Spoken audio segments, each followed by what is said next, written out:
Ce que vous allez découvrir a été occulté au cours des siècles, mais désormais, vous ne serez plus dans l'ignorance. Bonjour à tous, voici donc une nouvelle série intitulée sur le christianisme contrefait de Satan. Donc ça va être une série en plusieurs vidéos et donc ça va vous donner beaucoup d'informations qui seront très stupéfiantes pour ceux qui ont des yeux pour voir et des oreilles pour entendre. Sachez que tout ceci affectera profondément l'avenir de tout ce que l'on peut comprendre sur la civilisation. En outre, le contenu de tout ceci, sachez qu'il est étayé par de nombreux documents d'historiens reconnus et même de théologiens. D'accord, ok, on se base sur de la théologie, mais je n'en fais pas partie.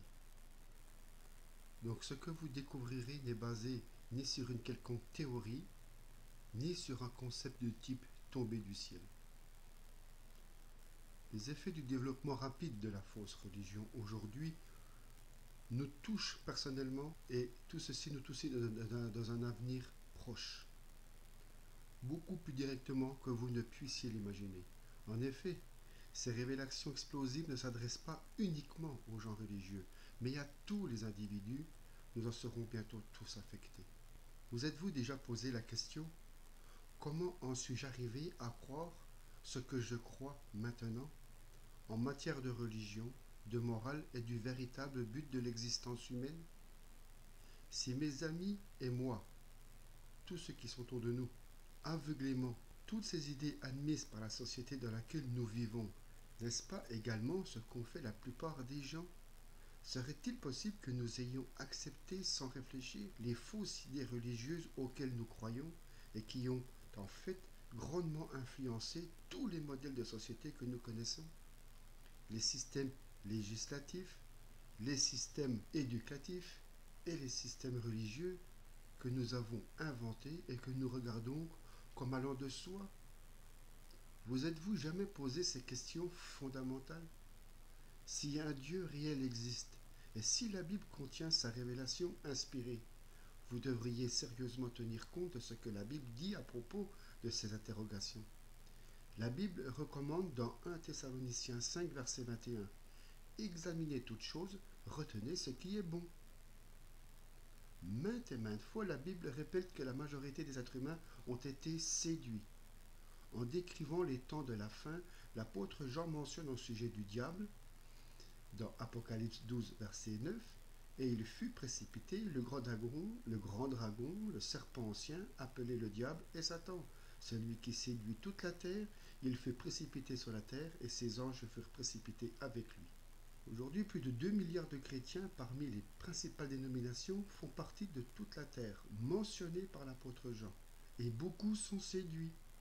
Ces individus et leurs prédicateurs n'ont pas l'intention de nuire, car une personne séduite ne sait pas qu'elle est séduite. Sachez-le, il nous importe de comprendre cette nuance. Donc, je ne suis pas méprisant, disons, en disant cela, mais le Dieu des cieux ordonne de prêcher la vérité. Comment pourrais-je vous être utile si je me contentais de vous annoncer des platitudes et prétendre que tout va bien alors que tout ne va pas bien? Au contraire, tout va mal. En effet, nous approchons à grands pas de la fin des 6000 ans dans l'histoire humaine. Sous l'influence de Satan, le diable que Jésus-Christ a qualifié de prince du monde, Jean 14, 30. Il ne suffit pas d'être sincère. Comme tous ces milliers de chrétiens dans le monde qui sont en se disant très sincères dans le désir d'être chrétiens, pensez-vous réellement que la religion dans laquelle vous avez grandi et que vous pratiquez est bien celle que Jésus-Christ et les apôtres ont enseignée? Beaucoup de ministres du culte et de prêtres croient avoir la même sincérité ou même chose que vous. Des milliards d'êtres humains ont vécu et sont morts jadis, sans n'avoir jamais eu l'opportunité de comprendre ou de pratiquer une forme quelconque de ce qu'on appelle le christianisme. La vaste majorité des gens n'a jamais, à aucun moment, cru au christianisme. En outre, la plupart d'entre eux étaient sincères, comme vous l'êtes probablement en ce moment. En conséquence, le fond du sujet n'a rien à voir avec la sincérité ou le fait de suivre la multitude. La véritable question consiste à trouver l'unique vérité concernant le but de l'existence humaine et la bonne voie qui permet d'accéder à ce magnifique dessein. La sincérité en matière de religion est-elle suffisante? Non, toutes les religions ne se valent pas. Si vous avez prouvé que le Dieu suprême est le véritable Dieu et que la Bible et sa parole révélée est inspirée, vous devez admettre qu'il n'y a qu'une seule voie qui conduit à la vie éternelle. Cette voie passe obligatoirement par le véritable Jésus-Christ de la Bible. Comme l'apôtre Pierre l'a déclaré, sachez-le tous et que tout le peuple d'Israël le sache. C'est par le nom de Jésus-Christ de Nazareth que vous avez crucifié et que Dieu a ressuscité des morts. C'est par lui que cet homme se présente en pleine santé devant vous. Jésus est la pierre rejetée par vous qui bâtissez et qui est devenue la principale de l'angle. Il n'y a de salut en aucun autre, car il y a sous le ciel aucun autre nom qui ait été donné parmi les hommes par lequel nous devions être sauvés. Donc, je lis ça dans Acte 4, versets 10 à 12. Très peu de prétendus chrétiens soupçonnent l'énormité de la séduction orchestrée par Satan le diable.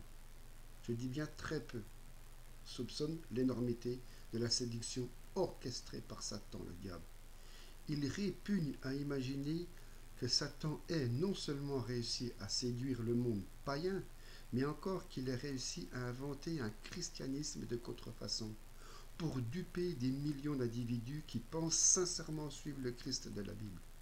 En son temps, l'apôtre Paul avait déjà mis en garde les Corinthiens en déclarant, je lis ceci je prends la Bible, dans 2 Corinthiens 11, versets 3-4.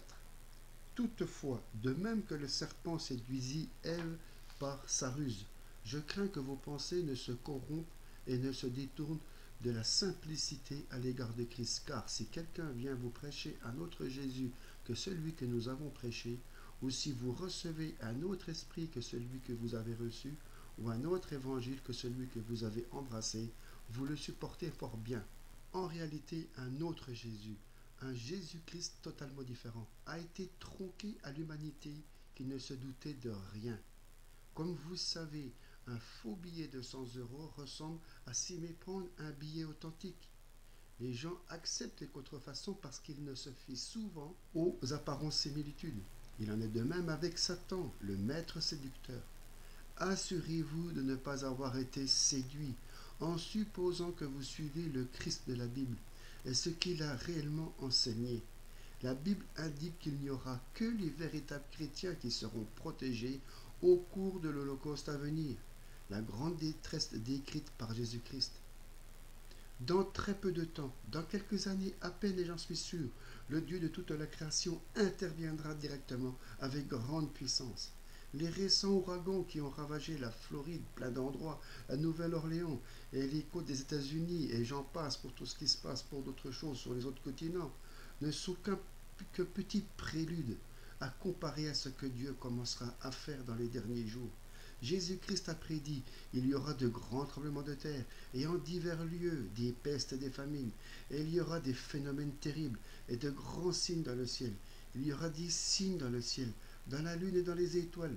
Et sur la terre, il y aura de l'angoisse chez les nations qui ne sauront que faire, au bruit de la mer et des flots, les hommes rendant l'âme de terreur dans l'attente de ce qui surviendra pour la terre, car les puissances des cieux seront ébranlées. Luc 21, versets 11 et 25 à 26.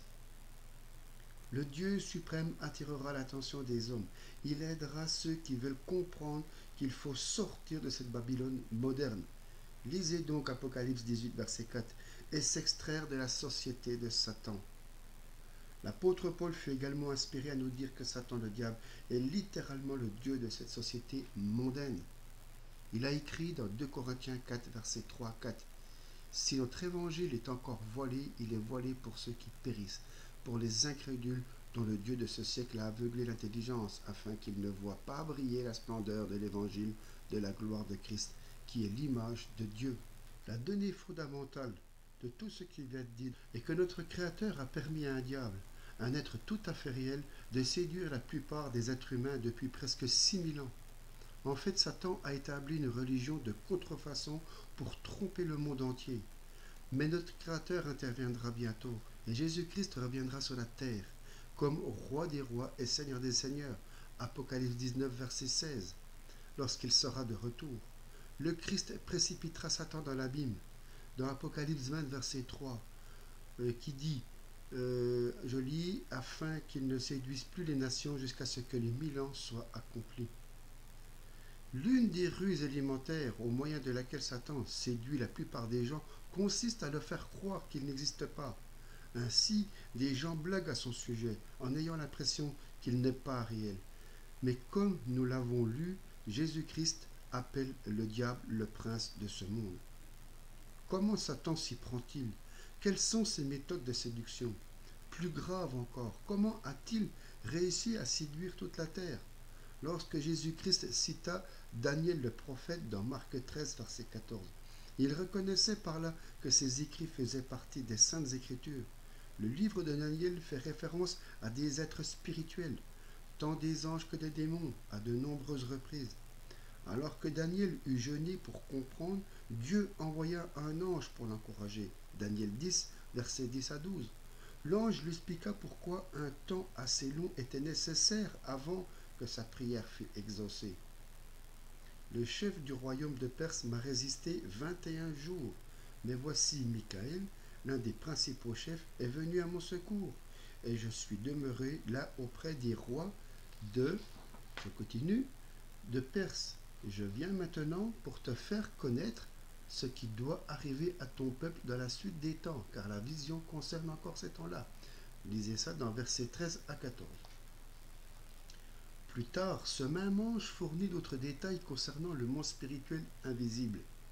Dans le verset 20 à 21, il me dit, « Sais-tu pourquoi je suis venu vers toi? Maintenant je m'en retourne pour combattre le chef de la Perse. Et quand je partirai, voici, le chef de Javan viendra. Mais je veux te faire connaître ce qui est écrit dans le livre de la vérité. Personne ne m'aide contre cela, excepté Michaël, votre chef. » Donc il est très clair qu'après ces passages, qu'il est question ici de guerre spirituelle.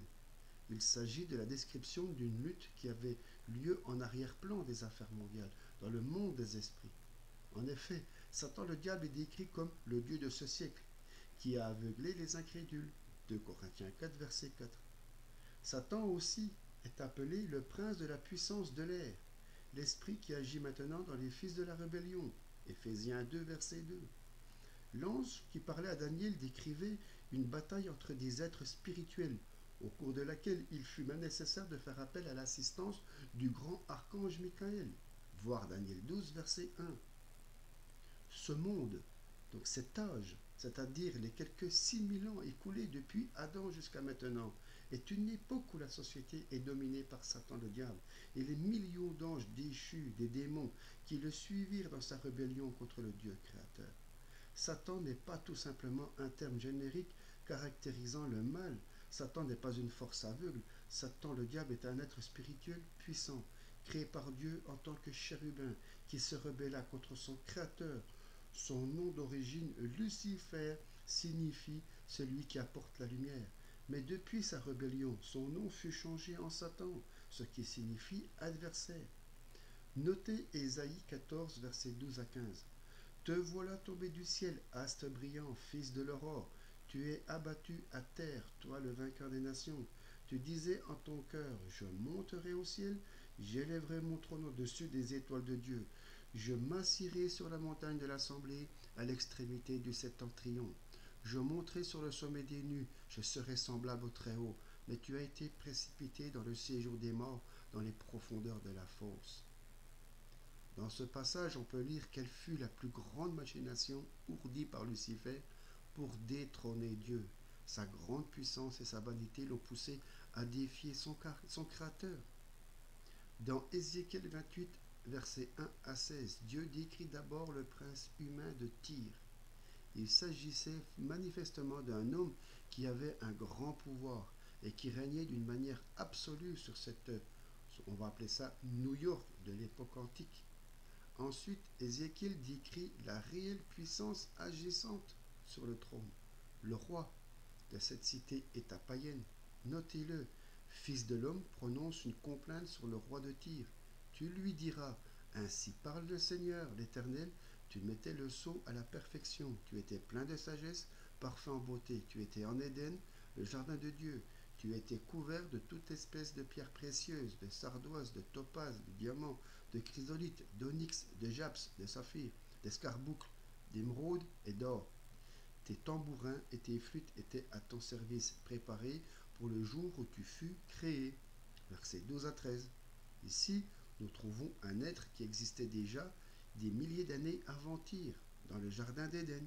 Cependant, cet être était une créature, verset 15, et non pas un membre de la famille divine. Satan possède un royaume.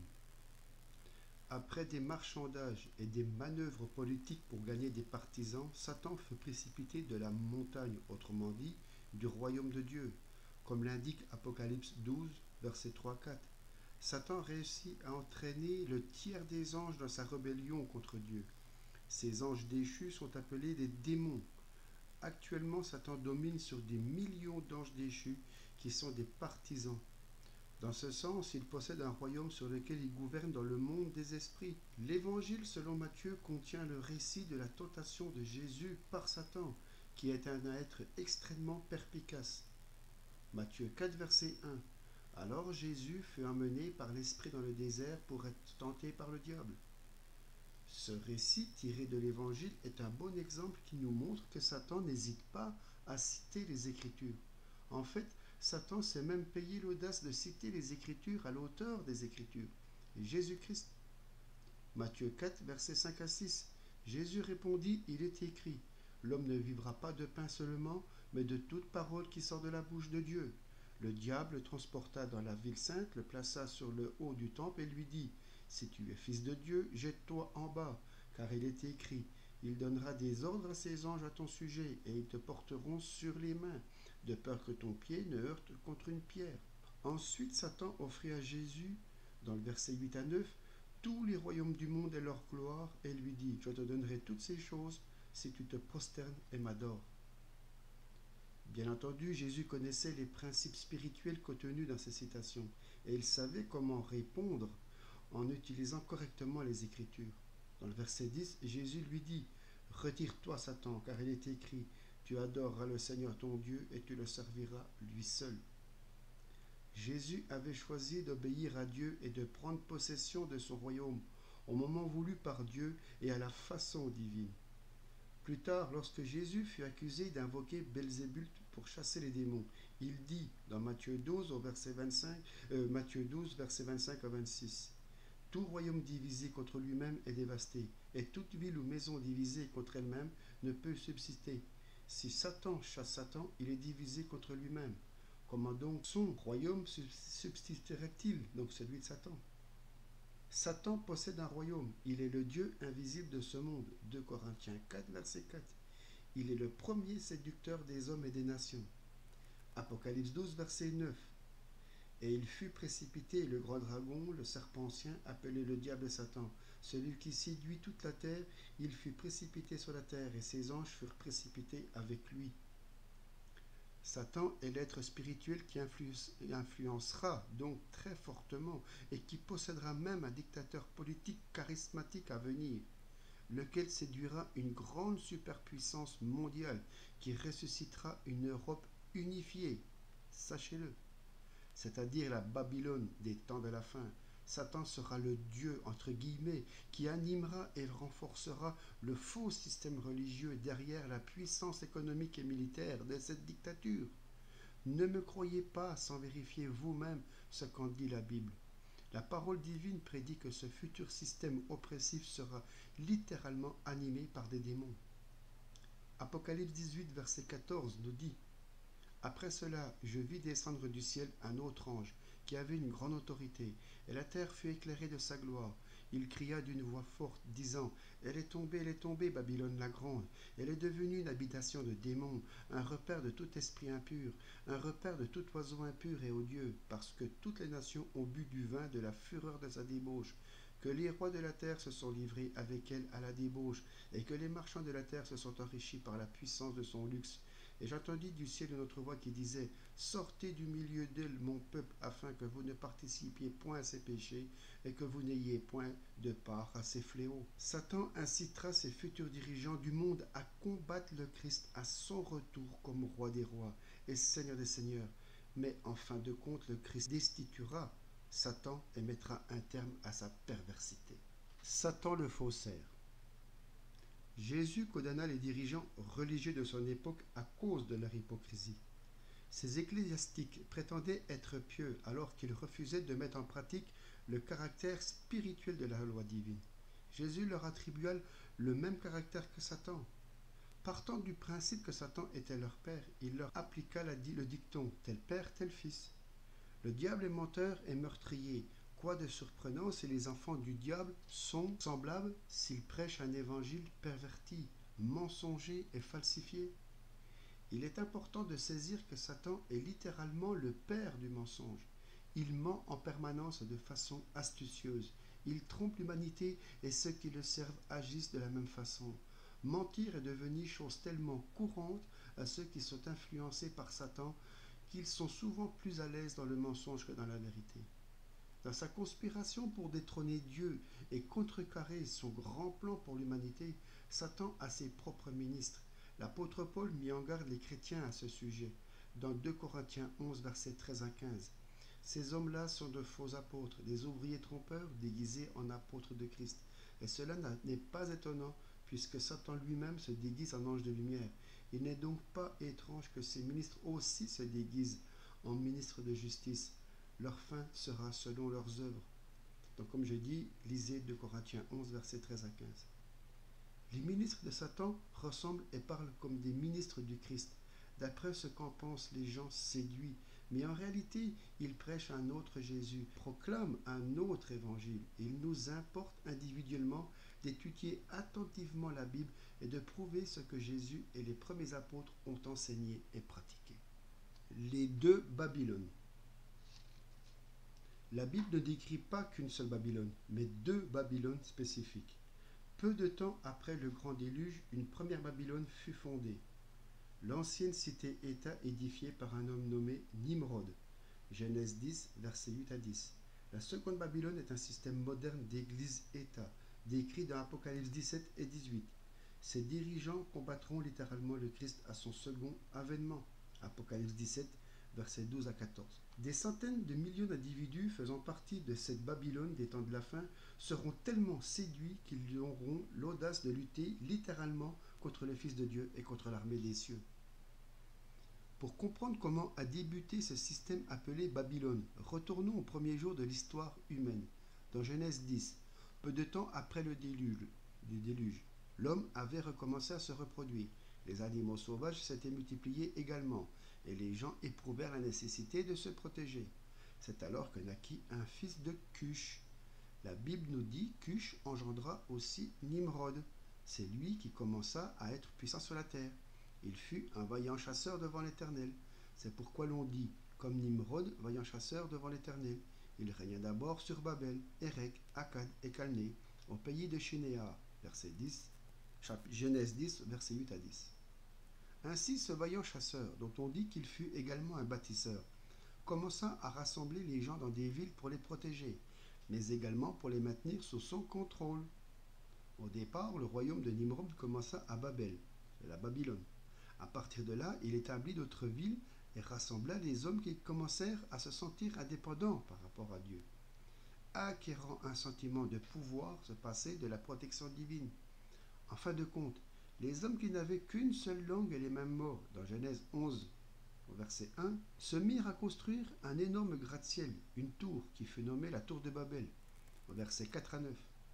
Dieu savait que, sous ce système babylonien, l'humanité s'éloignait rapidement de lui et qu'elle était en mesure d'inventer des armes capables de s'autodétruire. Il dit, « Voici que tous font un seul peuple et parlent une seule langue, et tel est le début de leur entreprise. Maintenant, aucun dessein ne sera irréalisable pour eux. » Genèse 11, verset 6.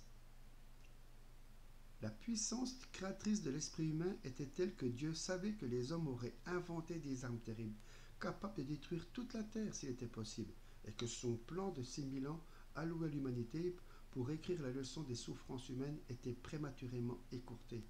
Ainsi, Dieu intervient pour confondre leur langage et pour les disperser sur la surface terrestre. L'histoire ainsi que certains récits et légendes anciennes concordants, datant du début de presque toutes les nations, indiquent que les philosophies ainsi que les religions s'étant maintenues jusqu'à nos jours eurent un commencement commun à partir de Nimrod et de sa méchante femme Sémiramis. En effet, après la mort de Nimrod, sa femme Sémiramis prétendit qu'il était désormais le dieu soleil, comme l'écrivit l'auteur Alexandre Hislop. Les mystères chaldéens peuvent être assignés à l'époque des Sémiramis, qui vivaient seulement quelques siècles après le déluge, et qui est célèbre pour leur avoir imprimé le caractère de son esprit licencieux et corrompu. Cette belle mais misérable reine de Babylone n'était pas seulement en personne un modèle de convoitise effrénée et de dérèglement, mais encore, dans les mystères qu'elle avait le plus contribué à former, elle était adorée comme Réa, la grande mère des dieux, avec des rites tellement odieux qu'elle a été identifiée à Vénus, la mère de toutes les impuretés, et qu'elle a élevé la cité même où elle régnait à une honteuse supériorité parmi les nations. C'est à ce point qu'elle a été le grand siège de l'idolâtrie et de la prostitution sanctionnée. C'est ainsi que cette reine de Chaldée était le prototype exact et remarquable de la femme de l'Apocalypse, ayant une coupe d'or à la main et sur le front le nom mystère, la grande Babylone, mère des impudicités et des abominations de la terre. L'emblème apocalyptique de la femme impudique avec la coupe d'or à la main était même compris dans les symboles de l'idolâtrie dérivée de l'ancienne Babylone, tel qu'il était représenté en Grèce. C'est ainsi, en effet, qu'on représentait Vénus à l'origine. La dispersion de la religion contrefaite. Ce système babylonien d'adoration idolâtre se répandit sur toute la terre, en même temps que la dispersion des habitants de la cité. Genèse 11, verset 9. En partant de Babylone, ces hommes emportèrent avec eux leur culte de la mère et de l'enfant, ainsi que les divers symboles des mystères. Hérodote, grand voyageur et historien de l'Antiquité, constata que la religion à mystère et ses rites étaient présents dans de nombreux pays. Il rapporta comment Babylone fut à l'origine de tous les systèmes idolâtres florissants. Dans son remarquable ouvrage, qui s'appelle, je crois, Nived and East Remains, ça je me rappelle plus, Layard écrit que nous avons des témoignages de l'histoire sacrée et profane que l'idolâtrie a pris naissance dans la région de Babylone. Alexandre Hislop cite ces historiens et bien d'autres afin de prouver ce point dans sa remarquable thèse mentionnée ci-dessus. Plus tard, l'Empire romain assimila dans son système les dieux et les religions des nations qu'il gouvernait. Puisque Babylone était à l'origine de ce paganisme, il est aisé de comprendre pourquoi la religion romaine primitive consistait en une forme de culte babylonien qui s'était développé sous différents aspects et différentes appellations, selon les régions où il s'était propagé.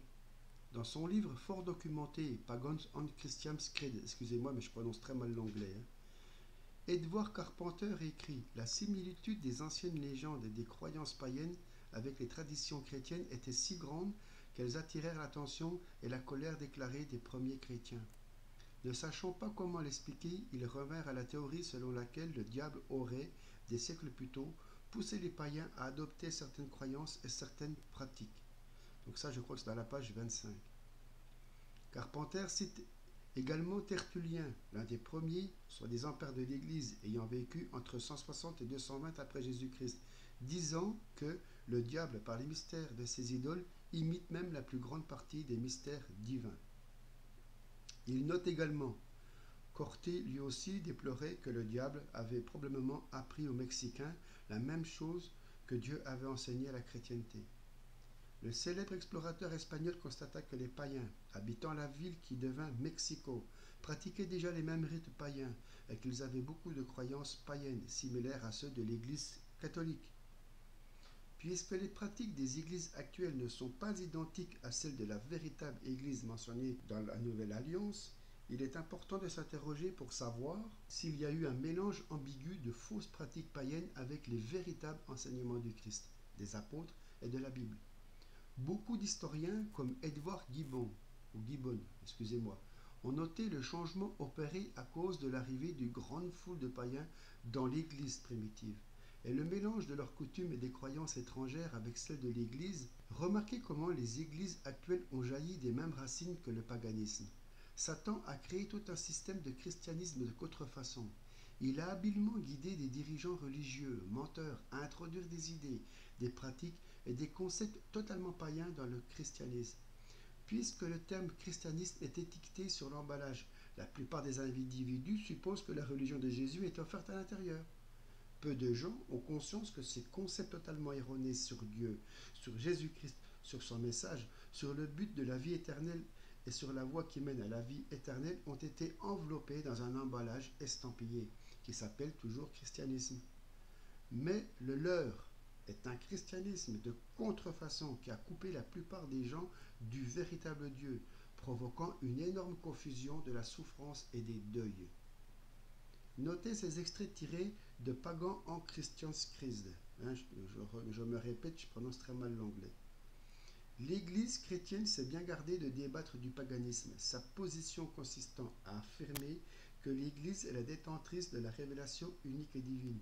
Étant parvenue à persuader l'humanité de cela, peu de gens de nos jours se rendent compte qu'elle est issue des mêmes racines que le paganisme et qu'elle partage la plupart de ses doctrines et de ses rituels avec ce dernier. L'idée communément admise est que les dieux païens ont été éliminés lorsque le Christ est arrivé. Cependant, tous ceux qui ont étudié savent fort bien que les faits démontrent le contraire. À l'époque de l'apparition de Jésus et des siècles avant lui, il y avait des temples consacrés à Apollon ou à Dionysos chez les Grecs, à Hercule chez les Romains, à Mithra chez les Perses, à Baal ou à Astarté chez les Babyloniens, ainsi que d'autres temples à d'autres dieux. Quelque chose d'intéressant mérite d'être signalé. Malgré les grandes distances, les différentes races, les divers cultes et les détails cérémoniaux, les croyances et les cérémonies se ressemblaient nettement, qu'on n'était pas en tout point identiques. Ces croyances et ces rites païens, longtemps antérieurs à la venue du Christ, étaient non seulement très ressemblants entre eux, mais encore ils étaient similaires au christianisme.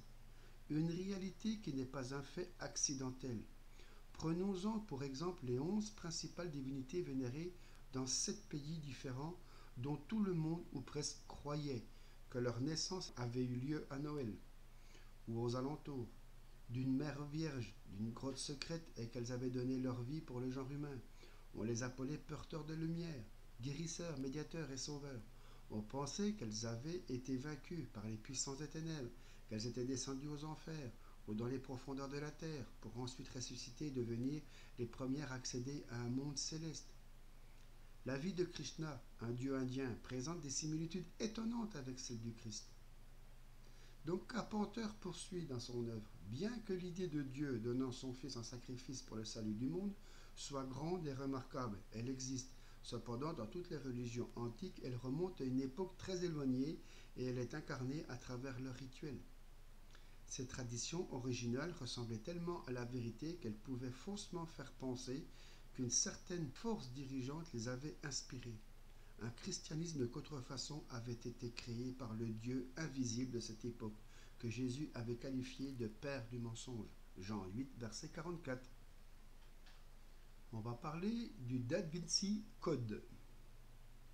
Il est manifeste qu'avec de telles similitudes au sein du christianisme actuel, comme par exemple celles qui concernent les 11 divinités dans 7 pays différents, on devait être curieux d'essayer de comprendre ce sujet avec un esprit ouvert, pour constater si la fusion du paganisme et du christianisme existe aujourd'hui.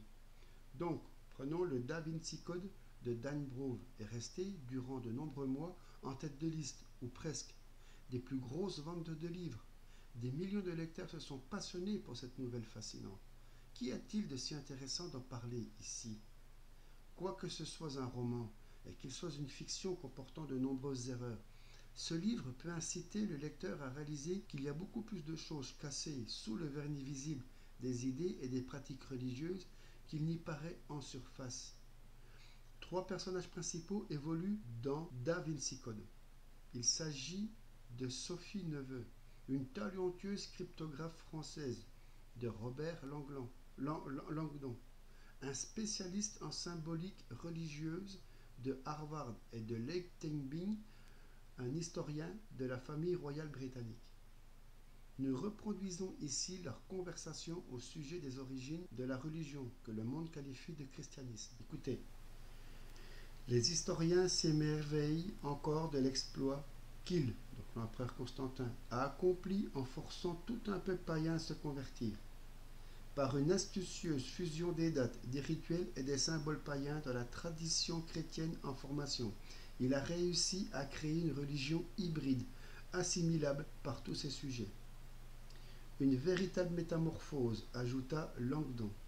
La présence de vestiges païens dans la symbolique chrétienne est absolument indéniable. Le disque solaire du dieu égyptien est devenu l'auréole des saints. Le pictogramme d'Isis, allaitant son nouveau-né Horus, a servi de base aux images de la Vierge et de l'enfant Jésus. Une majorité des éléments du rituel catholique, comme la mitre, l'autel, la doxologie, formule de louange à Dieu, et l'Eucharistie, le fait de manger le corps de Dieu, tout cela vient en droite ligne des religions païennes de l'Antiquité. Si vous lancez un expert en symboles sur ce terrain, siffla Tengbing, vous en aurez pour le restant de la nuit. Mais il est vrai qu'il n'y avait pas grand-chose de purement chrétien dans la nouvelle religion proclamée par Constantin. Le dieu Mitra, donc dieu solaire de l'ancien Iran, était depuis longtemps appelé fils de Dieu et lumière du monde. On célébrait sa naissance le 25 décembre, qui était aussi la fête d'anniversaire d'Osiris, d'Anodis et de Dionysos. Il a été enterré dans une caverne rocheuse et il ressuscita 3 jours plus tard. Le nouveau-né Krishna a reçu en cadeau de l'or, de l'encens et de la myrrhe. Même le jour saint hebdomadaire a été calqué sur celui des païens. Comment cela? À l'origine, expliqua Langdon, les chrétiens honoraient le sabbat juif, le samedi. C'est Constantin qui l'a déplacé pour le faire coïncider avec les célébrations du dieu Mitra. Aujourd'hui, la plupart des chrétiens assistent au service dominical sans savoir qu'ils célèbrent la fête du dieu soleil. Le mot anglais Sunday, dimanche, signifie jour du soleil.